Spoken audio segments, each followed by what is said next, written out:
Kaizen. We're going to talk about Kaizen. But Kaizen means very small shifts at a time. We cannot wave a magic wand and change everything. What we can do is begin to make slight shifts in our behavior and then share that behavior with our colleagues and or people who report out to us. I'm going to shift into the reasons why we don't do things, and we talked about a little bit here before. Found out 4 reasons, and I read this in a book when I first started my career. But since I've been working with clients, they've really reinforced this. I don't do things because step is way too big, project's way too big. I don't know what to do next. We'll say that.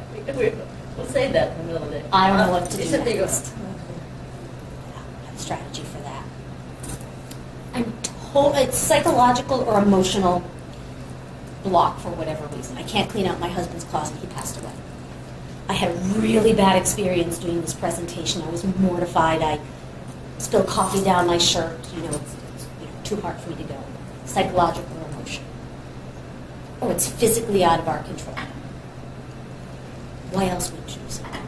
One thing I would add to this list, and probably it fits under 3, is I don't feel connected to this. I don't see how this fits into the larger picture of what we're doing strategically, or what's the importance of this, and what's my connection to it, and where's it going after it comes from me.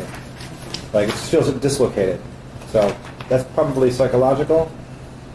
Actually, it's a piece of it is psychological, but what I'm getting is that one of your strengths is emotional processing.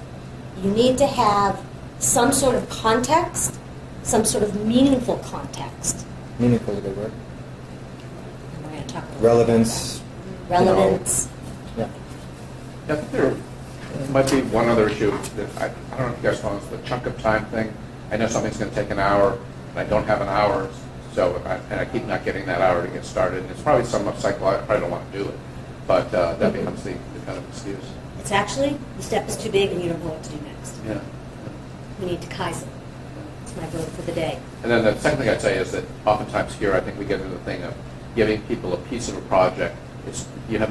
Somebody asks you for something, you have no idea what they're going to use it for, why they're going to use it, how it fits in anything, and so it makes it doubly hard to do. And then when you find out after you've done something that's probably the wrong thing, find out how they actually were going to use it. And plus, if you know how it fits into the bigger picture, you'll do a better job on it because you'll see the connections or make new connections or whatever. It's like the thing where somebody gives you a puzzle that you put together, but they take the box away so you can't see what it's supposed to look like in the end. You've got all these little pieces here, you're trying to put it together. Visual is a visual processor. Yeah. He needs to see it.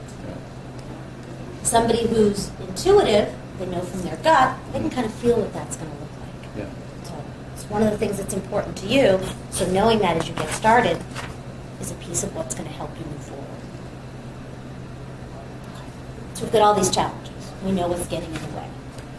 But this is our job. We've got to overcome it. And how do we do that? Especially with limited. And I'm not going to say limited, I'm going to say existing time, since we can't change it. Time is just existing. That's why we're here today, to figure this out. We want to identify our strengths. We're going to talk about strengths, which I've sort of started pointing out. Figure out how to use them. Create and practice daily routines. And be purposeful. When I first started working with clients, some were home-based, some were professionals. One of the things I noticed was they had all this stuff. And they had all this stuff to do. But they had abandoned any system. They had no way of figuring out what it was to do or when to do it. And by identifying their strengths and what they do most naturally, when they do it most naturally, started to loosen up. They were able to start doing things. The more they could do it, the less overwhelmed they felt. More able to take on something new. Sort of a nice layered sandwich. To overcome our challenges, we need to identify our strengths and what we do naturally.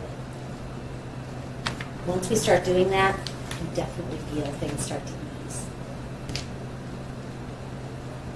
We want to talk about what strength-based balance means. We talk a lot about time balance and strength balance. And yes, I was a gymnast when I was a little kid. Not where it came from, but sort of funny.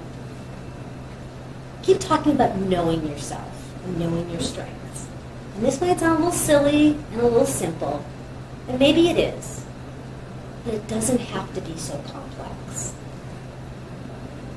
Has anybody really sat down and thought about, what do I do not only well, I know I'm a good writer, I know I'm good with clients, but what comes naturally to them in managing what they have to do for the day? I work so much better with music. I work so much better if I can shut my door, put my headphones on. When do you work best? We had a morning person. Christy's more of a night owl. She says she works better if she can stay later. How does pressure affect you? Do you need that hard, fast deadline? Or does too much stress and all that last-minute multitasking really throw you off?